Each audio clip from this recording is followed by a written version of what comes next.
Sesungguhnya Fir'aun telah berbuat sewenang-wenang di muka bumi dan menjadikan penduduknya berpecah belah. Dia bertindak semena-mena, lalim, melampaui batas, lebih mementingkan kehidupan dunia dan berpaling dari ketaatan Rob yang Maha Tinggi. Fir'aun memecah menjadi banyak sekali golongan dan kelompok dan menindas sebagian di antara mereka. Fir'aun menindas Bani Israel yang berasal dari keturunan Nabi Yakub. Saat itu, mereka adalah penduduk bumi terbaik. Mereka berada di bawah kuasa Raja Tiran yang zalim, yang memperbudak dan mempekerjakan mereka untuk pekerjaan-pekerjaan hina. Ada banyak faktor yang melatar belakangi perbuatan raja tersebut. Selain karena kebencian, ada juga faktor ramalan yang beredar pada saat itu. Bani Israel mengalami siksaan dan penyiksaan yang tak terkira. Nabi Musa diutus oleh Allah Subhanahu wa Ta'ala untuk membebaskan Bani Israel dan telah berulang kali memperingatkan Fir'aun agar membebaskan kaumnya. Namun Fir'aun tetap bersikeras dan menolak. Suatu hari Allah Subhanahu wa Ta'ala memerintahkan Nabi Musa untuk kembali kepada Fir'aun dan menunjukkan mukjizat. Di sana Nabi Musa menunjukkan beberapa mukjizat, termasuk mengubah tongkatnya menjadi ular raksasa dan di tangannya mengeluarkan cahaya. Namun Fir'aun tetap ingkar, dan dari situlah awal mula kehancuran Fir'aun dan pengikutnya. Tentang bagaimana detail kisah lengkapnya serta kelanjutan nasib Fir'aun, dari mana awal mula keangkuhan Fir'aun sampai mengakui dirinya sebagai Tuhan, serta dari mana sumber kekayaan Fir'aun yang sampai penasihatnya saja Qorun bisa membangun istana megah, akan dibahas lengkap di sini. Namun sebelum saya melanjutkan kisahnya, dimohon kepada pemirsa untuk menonton video ini sampai selesai, supaya tidak ada kesalahpahaman dalam memahami isi cerita, serta mohon bantu channel ini semakin berkembang dengan cara subscribe dan berikan like serta komen positifnya. Semoga bantuan pemirsa sekalian menjadi amal jariah dan bernilai pahala di sisinya. Bismillahirrahmanirrahim. Fir'aun menguasai seluruh negeri. Seiring dengan makmurnya negeri Mesir, kekuasaan Fir'aun semakin hari semakin bertambah. Fir'aun berkuasa tanpa ada yang berani menentang, dan dia membuat keputusan sesuka hatinya. Bahkan dengan kesombongannya, dia sampai berani mengaku sebagai Tuhan. Gelar Fir'aun Raja Mesir kuno punya pengaruh besar yang diyakini sebagai seorang yang bertanggung jawab untuk melindungi dunia pada saat itu.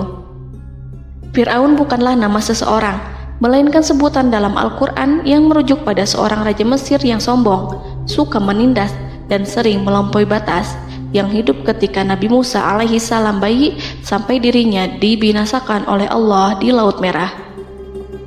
Fir'aun merupakan sebuah gelar bagi raja-raja Mesir yang muncul di era New Kingdom.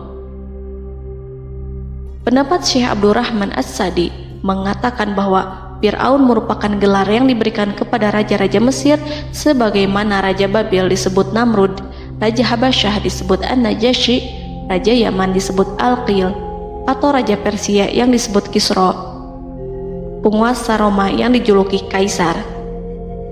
Sebutan Fir'aun dalam Al-Quran ini menjurus pada Raja Mesir yang hidup pada tahun 1527 sampai 1407 sebelum Masehi. Fir'aun dikhususkan untuk menyebut penguasa Mesir yang membangkang dan tidak beriman kepada Allah Subhanahu wa Ta'ala. Sedangkan yang beriman kepadanya dikenal dengan nama Malik, yang saat itu hidup di zaman Nabi Yusuf alaihi salam. Sebagian ahli sejarah mengatakan bahwa penguasa Mesir pada masa Nabi Yusuf disebut Al-Malik atau Raja, tidak disebut Fir'aun, karena kedua penguasa ini berbeda asal daerahnya. Penguasa Mesir pada masa Nabi Yusuf berasal dari Mesir pesisir, sehingga mudah untuk menerima perubahan.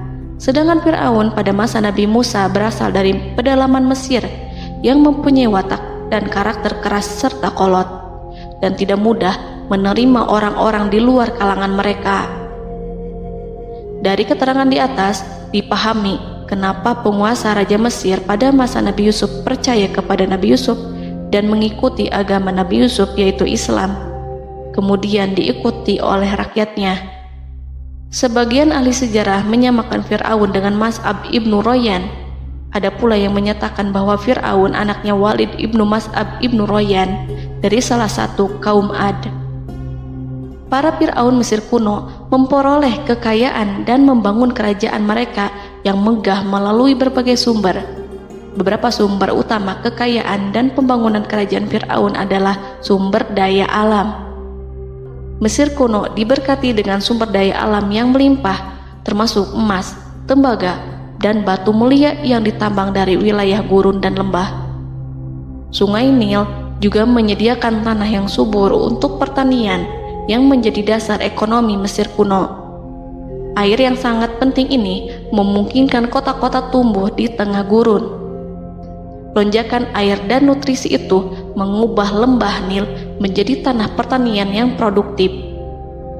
Menurut Organisasi Pangan dan Pertanian PBB, petani Mesir kuno adalah salah satu kelompok pertama yang melakukan pertanian dalam skala besar, menanam tanaman makanan seperti gandum, serta tanaman industri seperti rami untuk membuat pakaian.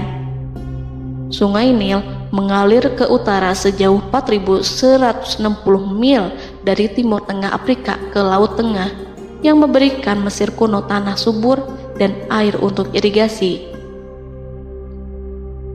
Untuk memaksimalkan pemanfaatan air Sungai Nil, petani Mesir kuno mengembangkan sistem irigasi cekungan. Mereka membangun jaringan tanggul berbahan tanah untuk membentuk cekungan. Kemudian mereka menggali saluran untuk mengarahkan air banjir ke dalam cekungan, di mana air akan menggenang selama sebulan hingga tanah jenuh dan siap untuk ditanami. Selain itu, Sungai Nil dapat dimanfaatkan untuk mengangkut material proyek-proyek konstruksi. Untuk mendapatkan manfaat dari Sungai Nil, orang yang tinggal di tepi sungainya harus mencari cara mengatasi banjir tahunan sungai ini. Untuk memprediksi apakah mereka akan menghadapi banjir yang bisa mengakibatkan panen buruk, orang Mesir kuno membangun nilometer atau pilar batu dengan tanda menunjukkan tingkat air. Mereka mengembangkan keterampilan dan teknologi baru dari pertanian hingga pembuatan perahu dan kapal. Sungai Nil juga merupakan rute transportasi penting karena memainkan peran sentral dalam peradaban Mesir kuno. Orang Mesir menjadi ahli dalam membangun perahu dan kapal untuk mengangkut berbagai barang, termasuk ternak, sayuran, ikan, roti, dan kayu. Mesir kuno memiliki perdagangan yang berkembang dengan wilayah Afrika Timur dan Tengah serta Mediterania Timur. Perdagangan ini tidak hanya mencakup barang-barang mewah, tetapi juga bahan pangan dan bahan baku. Fir'aun juga memiliki semua tanah di Mesir dan mengumpulkan pajak dari rakyatnya. Raja Fir'aun juga memperlakukan rakyat dengan kejam tanpa belas kasihan. Ia memeras pajak yang tinggi dan menjadikan kaum Bani Israel sebagai budak kerajaan. Mereka juga menerima upeti dari negara-negara yang dikalahkan atau ingin menjaga hubungan baik dengan Mesir.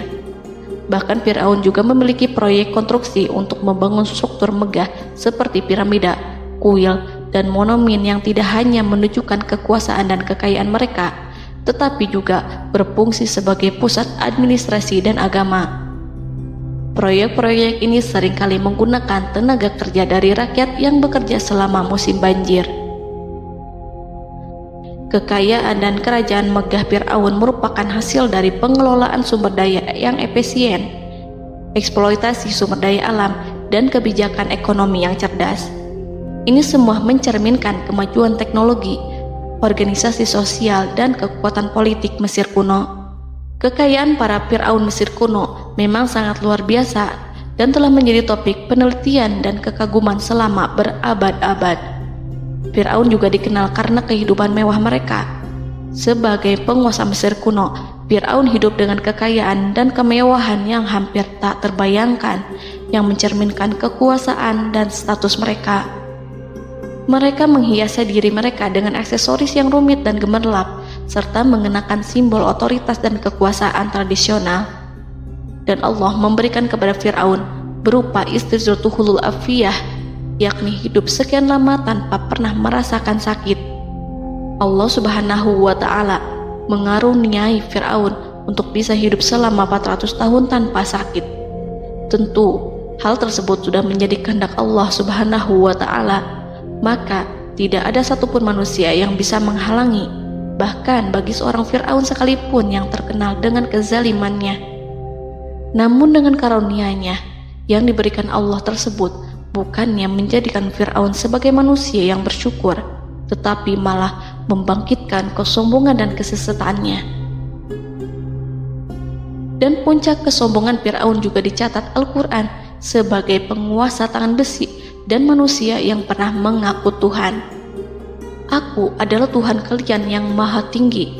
Quran Surat An-Najiat ayat 24. Fir'aun hidup selama 446 tahun. Selama hidupnya, Fir'aun memiliki tubuh yang sehat dan bugar tanpa pernah mengalami sakit, meski hanya berupa pusing atau flu sekalipun. Fir'aun bahkan tidak pernah merasakan kelelahan. Fir'aun tidak pernah merasakan perihnya lapar, kerongkongannya tidak pernah tersentuh panasnya dahaga. Seandainya dalam semalam saja Fir'aun dilanda sakit berupa pusing atau demam, maka ia akan sibuk untuk mengurus dirinya sendiri dan tidak berpikiran untuk mengaku bahwa ia adalah Tuhan. Hal ini pun dijelaskan dalam kitab Ihya Ulumuddin Al-Qut Al-Qulub oleh Imam Al-Ghazali.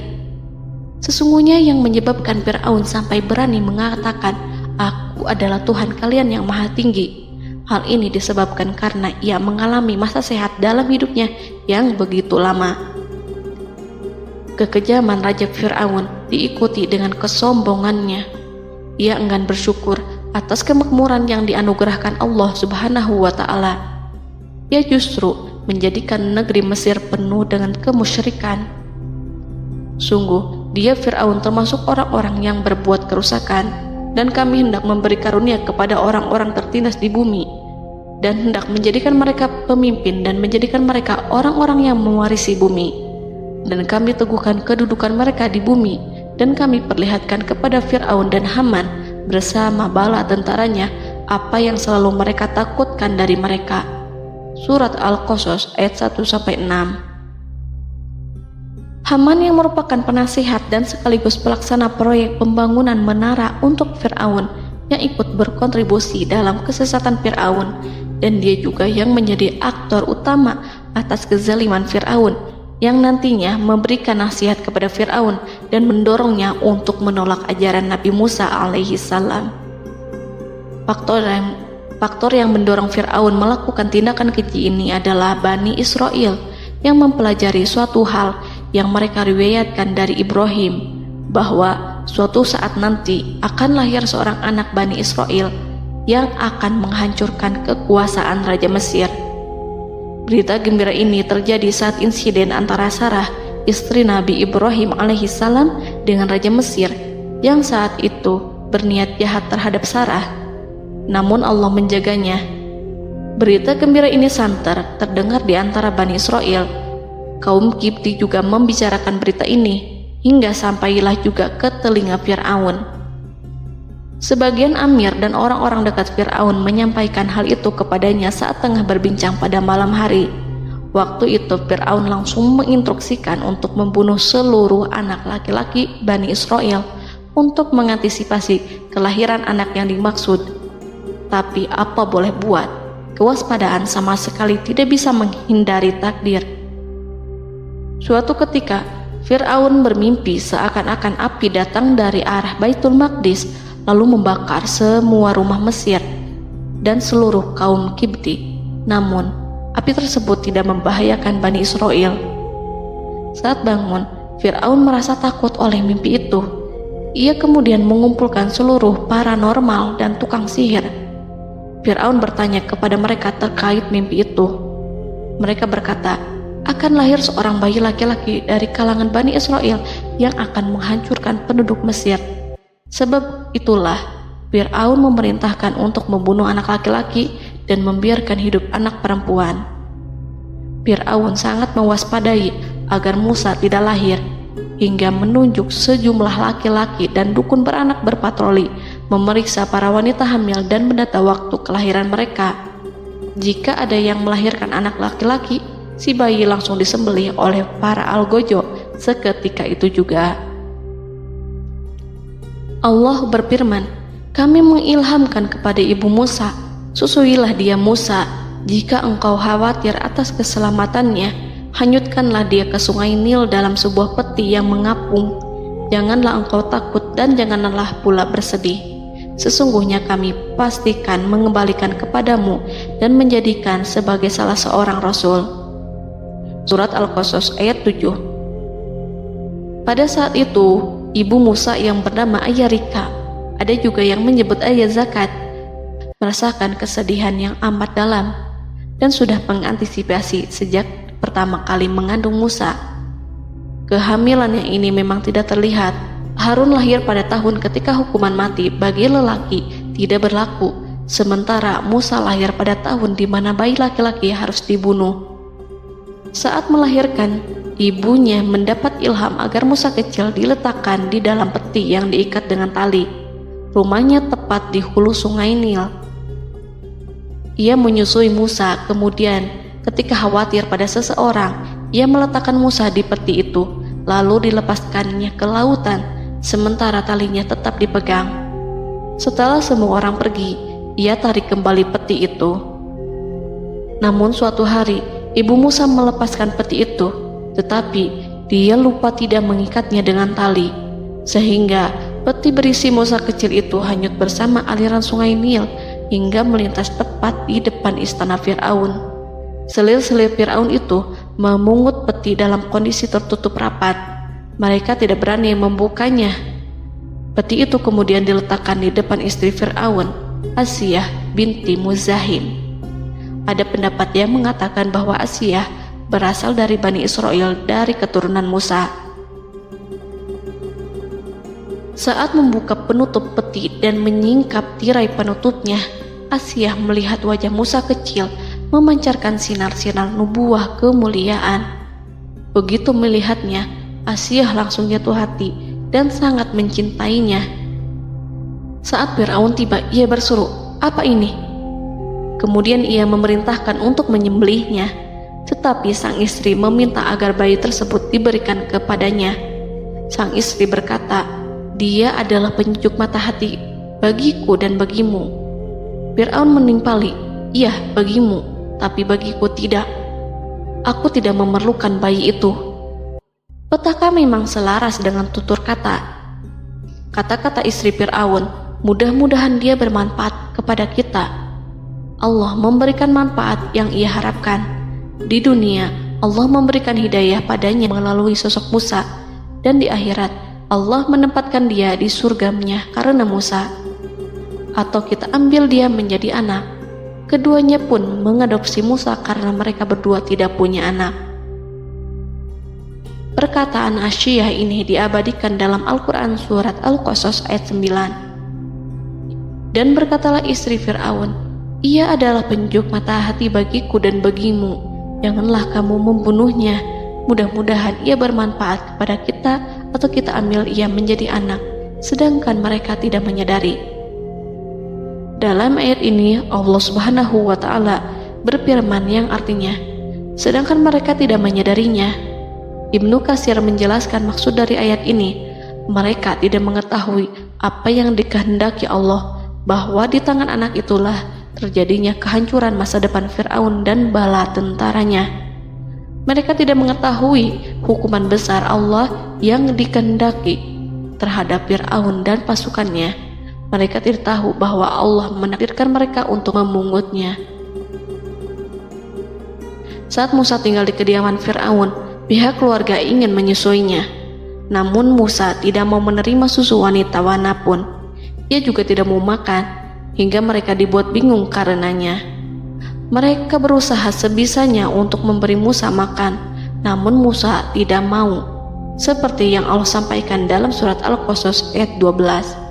Dan kami cegah dia Musa menyusu kepada perempuan-perempuan yang menyusuinya sebelum itu.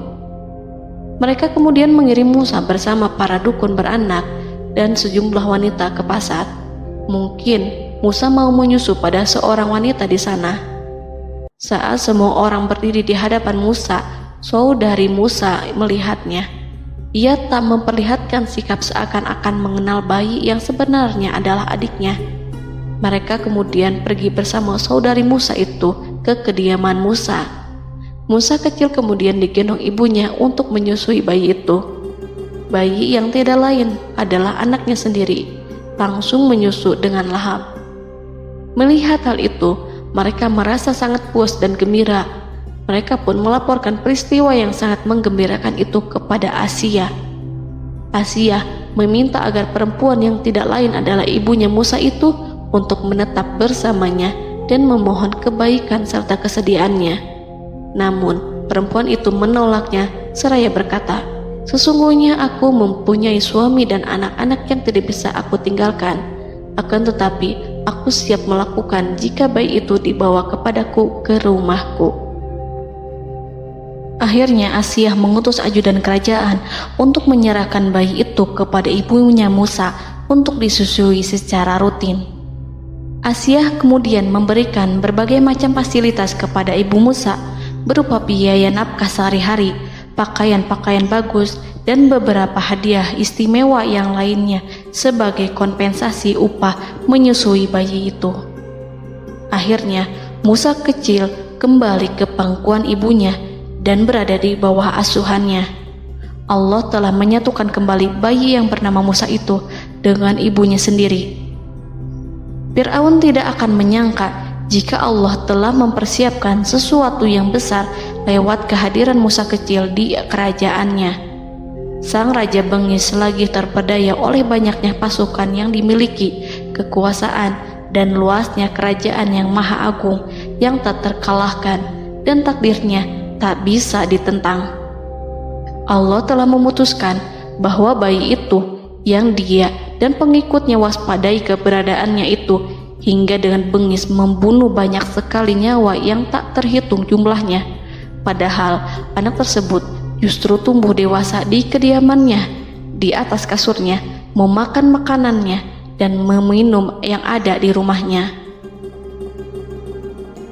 Fir'aun sendiri justru mengadopsi dan merawat serta mengasuhnya tanpa menyadari rahasia besar di balik itu. Anak itu yang membuatnya binasa di dunia dan akhirat karena menentang kebenaran yang nyata yang ia sampaikan kepadanya. Nabi Musa tumbuh dan hidup sebagai salah seorang dari keluarga kerajaan hingga mencapai usia dewasanya, di mana ia memperoleh asuhan dan pendidikan sesuai dengan tradisi istana. Allah Subhanahu wa Ta'ala mengaruniakannya hikmah dan pengetahuan sebagai persiapan tugas kenabian dan risalah yang diwahyukan kepadanya. Musa tumbuh menjadi seorang pemuda yang mempunyai fisik dan akhlak yang kuat. Allah anugerahkan kepada Musa kesempurnaan tubuh dan kekuatan jasmani. Musa juga menyadari bahwa dia hanyalah anak angkat. Tidak setetes pun darah Fir'aun mengalir padanya, dan bahwa ia keturunan Bani Israel yang ditindas dan diperlakukan sewenang-wenang oleh Fir'aun dan kaumnya. Maka dia berjanji kepada dirinya sendiri akan menjadi pembela bagi kaum-kaum yang lemah yang tertindas. Kekuatan fisik Nabi Musa memang tidak bisa diragukan. Itu terbukti pada saat Nabi Musa mampu mengangkat batu penutup sumur seorang diri, padahal batu itu hanya bisa diangkat oleh 10 orang laki-laki. Peristiwa kedua saat perkelahian antara Bani Israel dan orang Kipti atau kaumnya Fir'aun, suku asli Mesir. Saat orang Israel meminta pertolongan kepada Musa untuk mengalahkan orang Kipti, Musa menghampiri orang Kipti tersebut. Dengan tangan terkepal, Musa meninju orang Kipti dan matilah musuhnya itu. Orang Kipti hanya mati karena pukulan itu. Musa tidak sengaja dan tidak bermaksud untuk membunuh orang Kipti. Musa hanya berniat membuatnya jera. Dan karena peristiwa itulah Nabi Musa pergi meninggalkan Mesir, karena Musa takut terhadap Fir'aun dan tentaranya yang akan membunuhnya. Karena jika mereka tahu bahwa Musa membunuh orang Kipti demi membela salah seorang Bani Israel, akan membuat Fir'aun dan pengikutnya mencurigai bahwa Musa memang berasal dari Bani Israel, dan pada akhirnya akan memicu sebuah permasalahan besar. Dan pada waktu yang sudah ditentukan oleh Allah, sekitar 10 tahun Nabi Musa meninggalkan Mesir. Pada akhirnya Allah mengamanahkan dia sebagai seorang rasul. Allah anugerahkan kepadanya hikmah kenabian dan pengetahuan di usia 40 tahun. Allah perintahkan Musa kembali ke Mesir untuk menghadapi Fir'aun dan mengajak dia mengakui Tuhan semesta alam. Tugas ini penuh dengan bahaya, mungkin bisa membuat Musa kehilangan nyawa, tetapi menuruti perintah Allah itu mutlak baginya. Ditemani oleh saudaranya Harun untuk membantunya membenarkan perkataannya. Lidah Musa cedal karena bara api yang pernah diletakkan di lidahnya saat Fir'aun hendak menguji akalnya setelah menarik jingat Fir'aun hingga berdarah. Fir'aun bermaksud untuk membunuhnya. Asia mengkhawatirkan Musa lalu berkata, dia masih kecil. Fir'aun kemudian menguji Musa dengan meletakkan buah dan bara api di hadapannya. Musa kecil hendak bermaksud meraih buah-buahan, tetapi tangannya dialihkan oleh malaikat. Lalu Musa mengambil bara api dan ia letakkan di lidahnya. Lidahnya cedal karena bara api ini. Musa meminta kepada Allah agar kekakuan yang ada di lidahnya dihilangkan sebagian, sebatas agar kata-katanya bisa dipahami, dan tidak meminta untuk dihilangkan secara total, karena para rasul hanya meminta sebatas yang diperlukan. Pergilah kamu kepada Fir'aun, karena dia benar-benar telah melampaui batas, maka berbicaralah kamu berdua kepadanya dengan kata-kata yang lemah lembut. Mudah-mudahan dia sadar atau takut. Quran Surat Toha ayat 42-43. Ini merupakan sifat santun dan kasih sayang serta rahmat Allah terhadap makhluknya, meski Allah mengetahui kekafiran dan kesewenang-wenangan dan kesombongan Fir'aun. Bersama Harun, Musa mendatangi Fir'aun setelah menemui beberapa rintangan yang lazim ketika akan menemui raja pada waktu itu. Pertemuan Musa dan Harun juga dihadiri oleh beberapa anggota pemerintahan dan penasihat. Bertanyalah Fir'aun kepada mereka berdua, siapakah kalian berdua ini? Musa menjawab, kami Musa dan Harun adalah pesuruh Allah agar kamu membebaskan Bani Israel dari perbudakan dan penindasanmu dan menyerahkan mereka kepada kami agar mereka menyembah kepada Allah dengan leluasa dan menghindari siksaanmu. Fir'aun segera mengenal Musa dan berkata kepadanya, bukankah engkau Musa yang sudah kami asuh sejak bayimu dan kami asuh dalam istana sampai usia remajamu dan mendapat pendidikan serta pengajaran yang menjadikan engkau pandai? Dan bukankah engkau yang melakukan pembunuhan terhadap diri daripada seorang dari golongan kami? Sudahkah engkau lupa terhadap itu semua dan tak ingat akan jasa kami kepadamu? Musa menjawab, bahwasannya engkau telah mengurus aku sejak kecil. Itu bukanlah jasa yang dapat kamu banggakan, karena jatuhnya aku pada tanganmu akibat dari kekejaman dan kezalimanmu tatkala engkau memerintah, agar orang-orangmu menyembelih setiap bayi laki-laki yang lahir, sehingga ibuku membiarkanku mengapung di sungai Nil dan aku dipungut oleh istrimu, sehingga selamatlah aku dari pengejaranmu dan penyembelihanmu.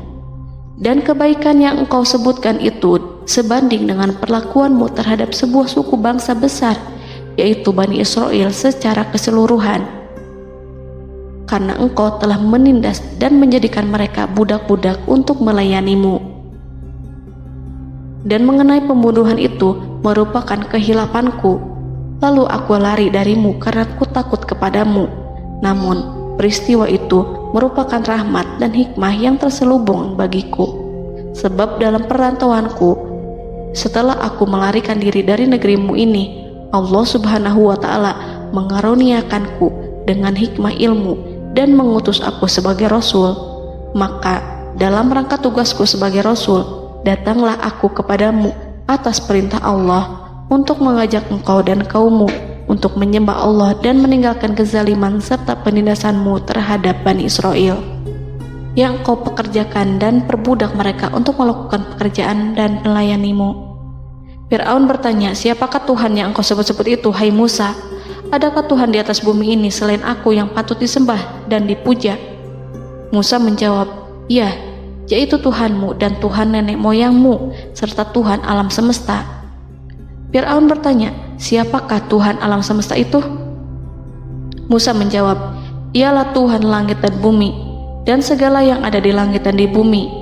Berkatalah Fir'aun kepada para penasehatnya dan para pembesarnya, sesungguhnya Rasul yang diutus kepada kamu ini adalah seorang yang gila. Kemudian ia balik bertanya kepada Harun dan Musa, siapakah Tuhan kamu berdua? Akulah Tuhanmu yang paling tinggi.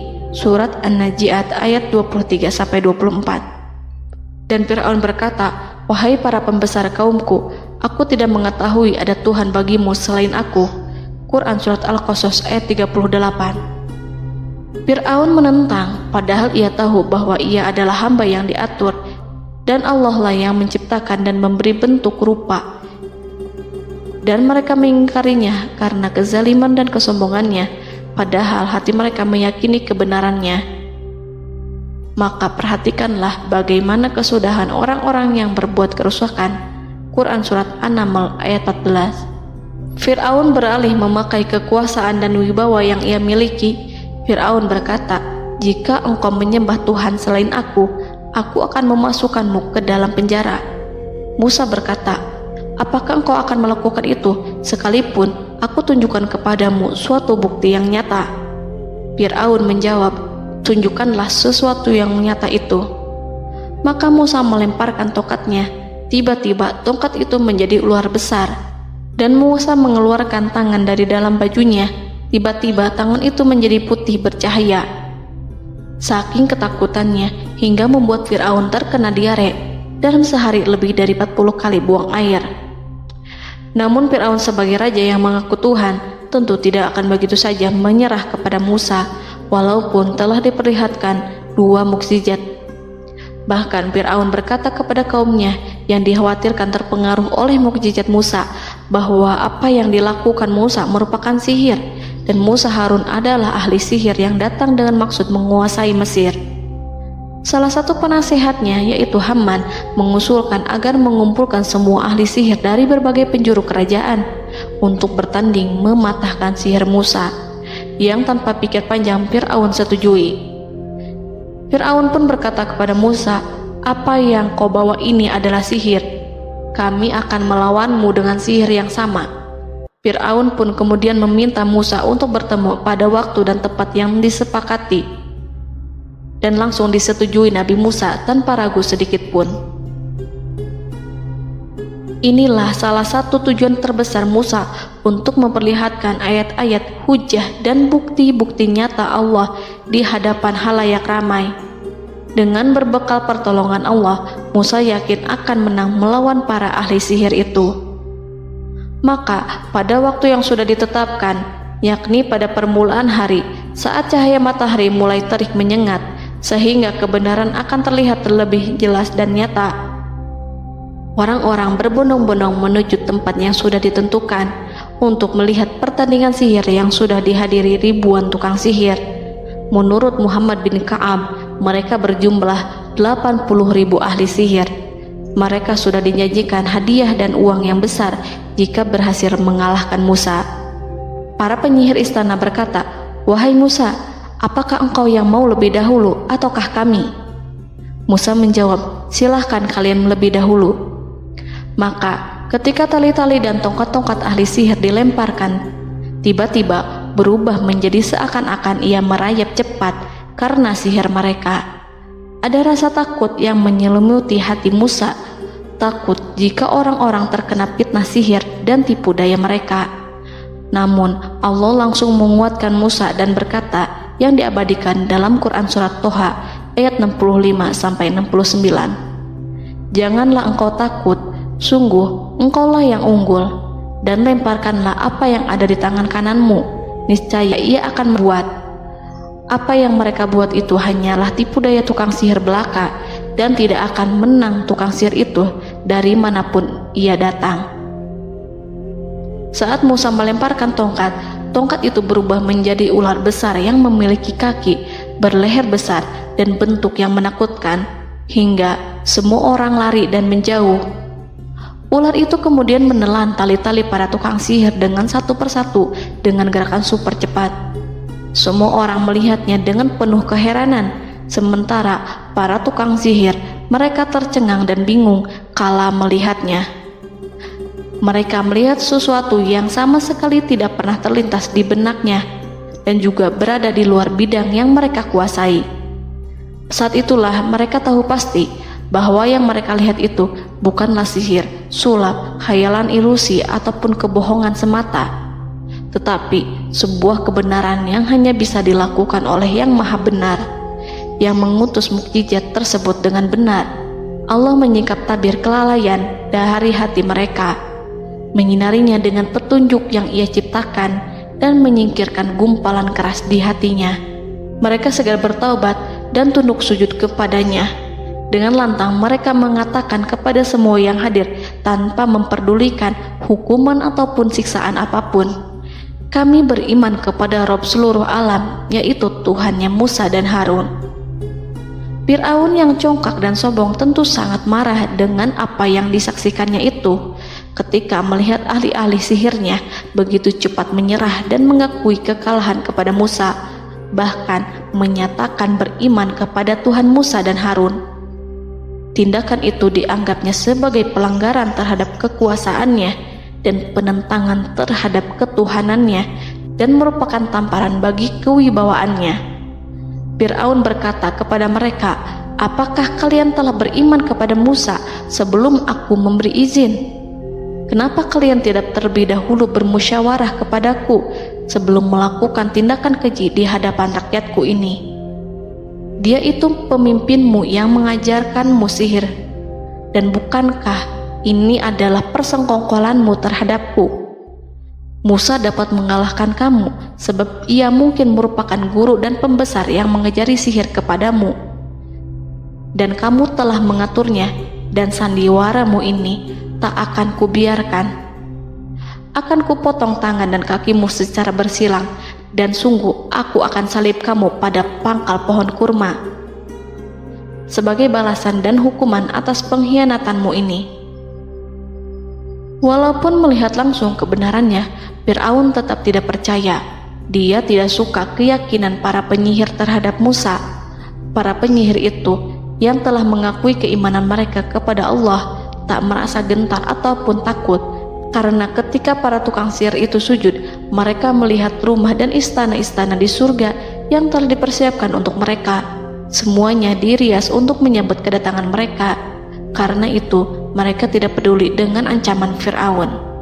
Setelah peristiwa kekalahan penyihir Fir'aun dengan mukjizat Nabi Musa itu, Fir'aun serta penasihat dan para pembesarnya, termasuk Haman, merencanakan penindasan yang lebih kejam untuk kaum Bani Israel dan merencanakan pembunuhan terhadap Nabi Musa. Fir'aun khawatir jika gerakan Musa tidak dipatahkan akan mengancam kerajaan dan kewibawaannya yang mengaku sebagai Tuhan. Walaupun sudah diingatkan oleh orang mukmin dari kalangan keluarga Fir'aun agar tidak membunuh Nabi Musa dan menyeru kembali menuju jalan yang benar dan mengingatkan kepada akibat yang buruk yang akan didapati nanti, namun Fir'aun dan penasihatnya tetap berada pada kesesatan. Sebagai balasannya, Allah menghukum Fir'aun dan penduduknya dengan kekeringan dan penyakit yang bertahun-tahun karena menolak Rasulnya. Mereka dilanda banjir bandang, darah yang bercampur dengan seluruh air yang ada. Setiap kali mereka akan mengambil air, baik air sumur ataupun air sungai Nil, pasti akan berubah menjadi darah segar. Serbuan belalang pun tidak bisa mereka hindari. Belalang menghinggapi tanaman hingga tak menyisakan satupun buah, daun ataupun rumput. Serangan hama dan wabah katak juga mengerumuni mereka hingga berjatuhan di makanan, wadah-wadah, sampai-sampai ketika ada yang membuka mulut untuk makan ataupun minum, pasti ada katak yang jatuh di situ. Semua hukuman itu hanya menimpa Fir'aun dan pengikutnya, sama sekali tidak menimpa Nabi Musa dan Bani Israel. Namun mereka tidak belajar ataupun berubah, mereka tetap saja kafir dan hanyut dalam kejahatan. Setiap kali Allah timpakan hukuman kepada Fir'aun dan pengikutnya, mereka bersumpah dan berjanji kepada Musa untuk beriman. Namun ketika hukuman itu dihilangkan, mereka ingkar janji berpaling dan kembali kepada keburukan seperti sedia kala.